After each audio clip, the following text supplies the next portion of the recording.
الامريكان ما قالوا حق الصهاينه تراكم شغلتونا بالحرب، كل شوي داشين حرب وندفع مصاريفكم. اكثر من 260 مليار دولار اندفعت من امريكا للكيان الصهيوني من الاربعينات لليوم.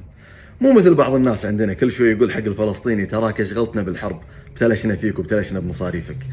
الله في اغلب المواضع بالقران قال وجاهدوا باموالكم وانفسكم، المال قبل النفس في اغلب المواضع.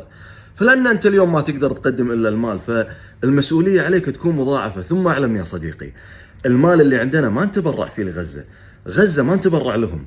غزه يملكون جزء كبير من المال اللي عندنا، احنا الله امنا على هذا المال. واذا قبلوا اهل غزه بهذا المال فوالله لهم الفضل وعلينا المنه انهم يقبلون هذه الاموال منا، لولا قبولهم ما تطهرت اموالنا. اليوم الشيء الوحيد اللي يمكن نقدر نسويه يكون مؤثر قضيه ان احنا نساهم بالمال، فلا توقف عن هالموضوع، ساهم كثر ما تقدر ومتى ما تقدر.